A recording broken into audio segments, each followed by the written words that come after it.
जय भोलेनाथ, जय उमापति। हे नीलकंठ महादेव, आप समस्त संसार के पालनकर्ता और कल्याणकारी हैं।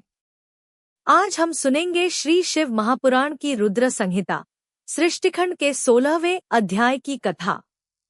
इस अध्याय में ब्रह्मा जी द्वारा सृष्टि के विस्तार, स्वयंभुव मनु और शत्रुपा की संतानों, ऋषियों तथा दक्ष की संतानों का वर्णन मिलता है और अंत में भगवान शिव तथा देवी सती की महिमा का सुंदर प्रतिपादन किया गया है। तो आइए श्रद्धापूर्वक भगवान शिव का स्मरण करते हुए कथा आरंभ करते हैं। ब्रह्मा जी द्वारा सृष्टि का विस्तार। ब्रह्मा जी नारद जी से कहते हैं, हे नारद, भगवान शिव की आज्ञा से मैंने सृष्टि के विस्तार का कार्य आरंभ किया। सूक्ष्म भूतों का पंचीकरण करके उनसे स्थूल आकाश, वायु, अग्नि, जल और पृथ्वी की रचना की। इसके बाद पर्वतों, समुद्रों, वृक्षों तथा समय के विभिन्न विभागों की व्यवस्था हुई। इस प्रकार सृष्टि धीरे धीरे अपने अनेक रूपों में प्रकट होने लगी। परंतु ब्रह्मा जी को अभी भी ऐसा लगा कि सृष्टि में वह पूर्ण विस्तार नहीं आया है जिसकी उन्हें आवश्यकता थी। तब उन्होंने भगवान सांबशिव का ध्यान किया। भगवान शिव का स्मरण करते ही ब्रह्मा जी के भीतर नया ज्ञान और शक्ति प्रकट हुई। साधना प्रायण संतानों की उत्पत्ति। ब्रह्मा जी ने ऐसी संतानों की उत्पत्ति की जो तप, साधना, ज्ञान और धर्म के मार्ग पर चलने वाली थी। इन महान पुरुषों और ऋषियों ने आगे चलकर संसार में धर्म और ज्ञान के विस्तार में महत्वपूर्ण भूमिका निभाई। ब्रह्मा जी समझते थे कि केवल जीवों की उत्पत्ति ही पर्याप्त नहीं है। संसार में धर्म, ज्ञान और मर्यादा की स्थापना भी आवश्यक है। इसीलिए ऋषियों और प्रजापतियों के माध्यम से सृष्टि का विस्तार आगे बढ़ा। स्वयंभुव मनु और शत्रुपा। सृष्टि के विस्तार में स्वयंभुव मनु और शत्रुपा का विशेष स्थान बताया गया है। मनु और शत्रुपा से मानव वंश का विस्तार हुआ। उनसे 2 पुत्र उत्पन्न हुए, प्रियव्रत और उत्तानपाद। इसके अतिरिक्त उनकी 3 कन्याएं हुईं, आकुति, देवहूति और प्रसूति। इन संतानों के माध्यम से आगे चलकर संसार में अनेक वंशों और संतानों का विस्तार हुआ। आकुति का विवाह। मनु ने अपनी पुत्री आकुति का विवाह प्रजापति रुचि के साथ किया। आकुति और रुचि के माध्यम से आगे सृष्टि का विस्तार हुआ। यह प्रसंग हमें बताता है कि सृष्टि केवल एक व्यक्ति या एक परिवार से नहीं बढ़ती, बल्कि अनेक वंशों और पीढ़ियों के माध्यम से उसका विस्तार होता है। देवहूति और कर्दम। मनु की दूसरी पुत्री देवहूति का विवाह प्रजापति कर्दम के साथ हुआ। कर्दम ऋषि महान तपस्वी थे। देवहूति भी धर्मप्रायण और पतिव्रता थी। उनके वंश से आगे अनेक महान संतानों का जन्म हुआ और सृष्टि का विस्तार हुआ। इस प्रकार ऋषि परंपरा और ज्ञान परंपरा भी आगे बढ़ी। प्रसूति और दक्ष। मनु की तीसरी पुत्री प्रसूति का विवाह प्रजापति दक्ष के साथ हुआ। दक्ष से प्रसूति की संतानों के द्वारा चराचर जगत में अनेक वंशों का विस्तार हुआ। दक्ष प्रजापतियों में प्रमुख माने गए। उनकी संतानों के माध्यम से देव, ऋषि और अन्य अनेक वंशों का विस्तार हुआ। दक्ष की कन्याएं और धर्म। दक्ष की कन्याओं का विवाह विभिन्न देवताओं और ऋषियों के साथ हुआ। इन कन्याओं के माध्यम से संसार में धर्म और विभिन्न शक्तियों का विस्तार हुआ। उनमें श्रद्धा, भक्ति, मर्यादा और सदाचार जैसे गुणों का महत्व बताया गया। इससे यह शिक्षा मिलती है कि संसार का संतुलन केवल बाहरी शक्ति से नहीं, बल्कि धर्म और सद्गुणों से भी बना रहता है।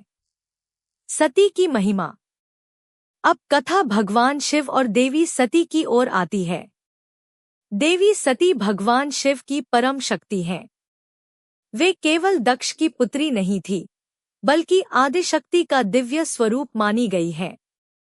भगवान शिव और शक्ति को अलग अलग समझना उचित नहीं है। शिव शक्ति के बिना और शक्ति शिव के बिना अपूर्ण माने जाते हैं।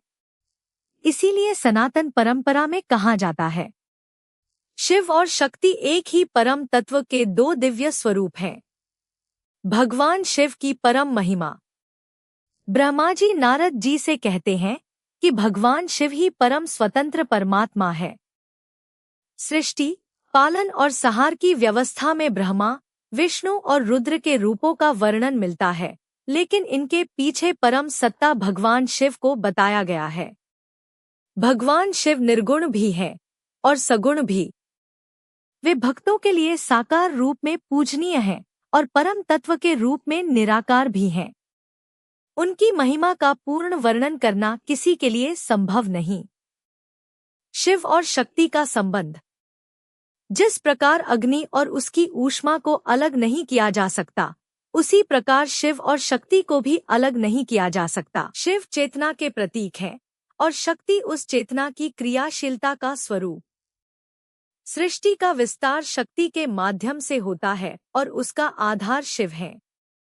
इसलिए देवी सती की महिमा वास्तव में भगवान शिव की महिमा से जुड़ी हुई है। नारद जी का भाव। ब्रह्मा जी की बातें सुनकर नारद जी अत्यंत प्रसन्न हुए। उन्हें यह समझ में आया कि संसार में जितने भी वंश, जीव और शक्तियां दिखाई देती हैं, उनके पीछे एक परम व्यवस्था कार्य कर रही है और उस परम व्यवस्था का मूल भगवान शिव है। नारद जी ने मन ही मन भगवान शिव को प्रणाम किया और उनकी महिमा का चिंतन किया। इस अध्याय की आध्यात्मिक शिक्षा। इस अध्याय से हमें कई महत्वपूर्ण शिक्षाएं मिलती हैं। पहली शिक्षा है, संसार में हमारा जीवन केवल अपने लिए नहीं है। हमें अपने परिवार, समाज और समस्त जीव जगत के प्रति अपने कर्तव्य को समझना चाहिए। दूसरी शिक्षा, धर्म और सदाचार के बिना सृष्टि का संतुलन नहीं रह सकता। तीसरी और सबसे महत्वपूर्ण शिक्षा, भगवान शिव और शक्ति की भक्ति मनुष्य को अपने भीतर के अहंकार को कम करने और ईश्वर के प्रति समर्पित होने की प्रेरणा देती है। भगवान शिव से प्रार्थना। हे कैलाशपति महादेव, हमारे मन से अहंकार दूर कीजिए। हमें सत्य और धर्म के मार्ग पर चलने की शक्ति दीजिए। हमारे परिवार में प्रेम और शांति बनाए रखिए। माता पार्वती और भगवान शिव की कृपा हम सभी पर बनी रहे। हमारे मन में सदैव भक्ति का दीप जलता रहे। फलश्रुति एवं कथा का समापन।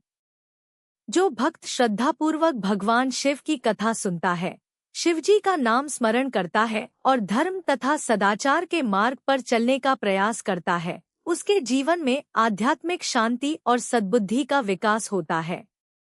यह अध्याय हमें याद दिलाता है कि सृष्टि कितनी भी विशाल क्यों न हो, उसके पीछे परम सत्ता एक ही है। वही परम सत्ता भगवान शिव है। आइए कथा के अंत में सभी मिलकर भगवान भोलेनाथ का जयकारा लगाएं। हर हर महादेव। ओम नमः शिवाय। जय माता सती। जय भोलेनाथ। यदि आपको यह कथा अच्छी लगी हो तो वीडियो को लाइक, शेयर और चैनल को सब्सक्राइब अवश्य करें। अगले अध्याय में भगवान शिव की दिव्य कथा को आगे बढ़ाया जाएगा। ओम नमः शिवाय। हर हर महादेव।